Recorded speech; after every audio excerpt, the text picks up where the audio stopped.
I joke all the time about being a Capricorn and how I'm extremely cranky and I'm a workaholic, but jokes aside, it is, unfortunately, very, very true.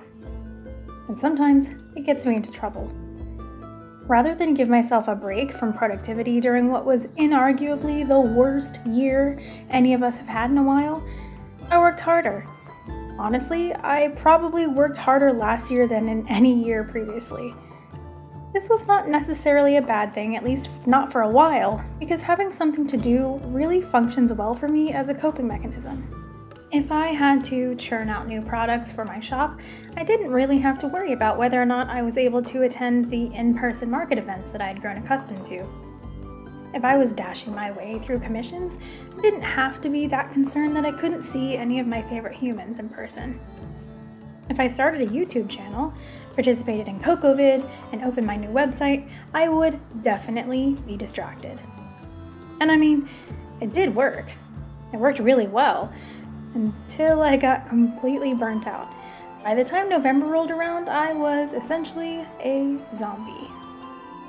Taking a break at that point probably would have helped, and I could have gone back to working at a somewhat reasonable pace after some quality time with a Nintendo Switch. Instead, despite our best efforts, my entire family got COVID.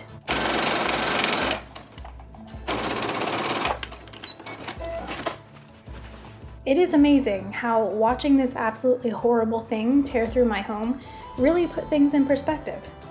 This perspective on the things that actually mattered, paired with epic burnout and a huge out-of-state move inching closer and closer, well, let's just say that December 2020 definitely wasn't my favorite. Thankfully, I'm very pleased and extremely grateful to report that everyone managed to pull through the illness more or less okay. I actually finished my quarantine literally the day my apartment was scheduled to be packed into a moving truck, so at least we had that going for us. Of course, under most circumstances, the actual process of moving is generally considered to be crap. Nobody likes doing it. I really don't like doing it when there's a pandemic going on, or when I'm living in a place that I genuinely love and do not want to leave.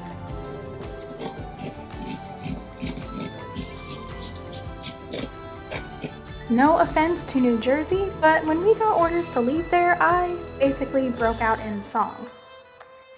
So anyway, on the other side of this extremely unpleasant end to the pile of hot garbage that was 2020, I've decided it's probably a good idea to take a different approach to being an overworked Capricorn.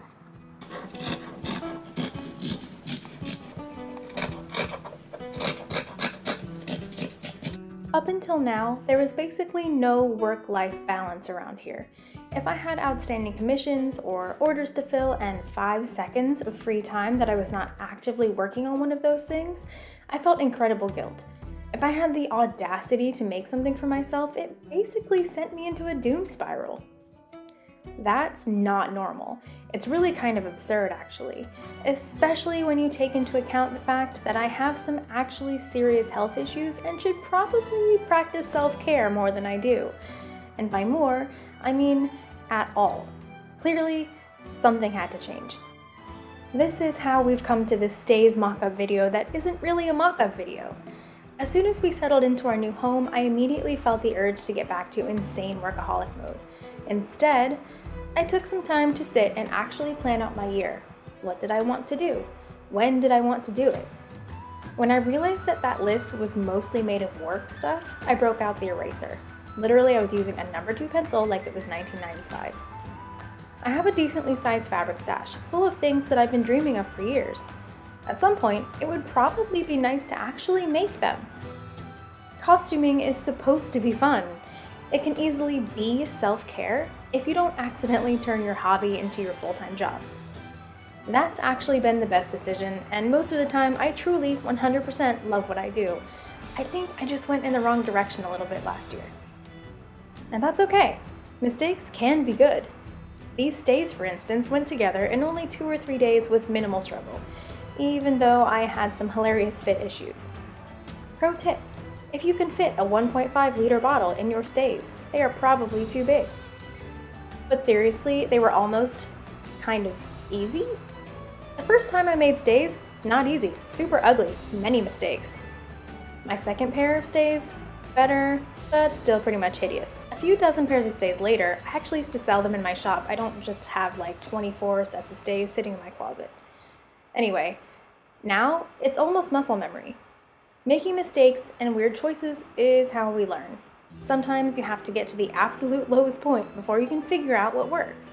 I don't know if I'm actually there yet. It's only been a few months of trying to have a better balance in my life, but I can definitely say I feel better and significantly less insane than I did last year. So here we are. I really needed new stays. My ability to make costumes has been hindered by the fact that my old stays are barely functional. So my first project in my new house was actually something for me. These pink linen 1780 stays are a wearable mock-up, and a fancy red wool version is coming later.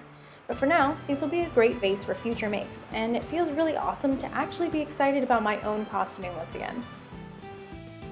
Thank you so much for hanging out with me while I ramble about nonsense. I hope to see you again soon. Bye.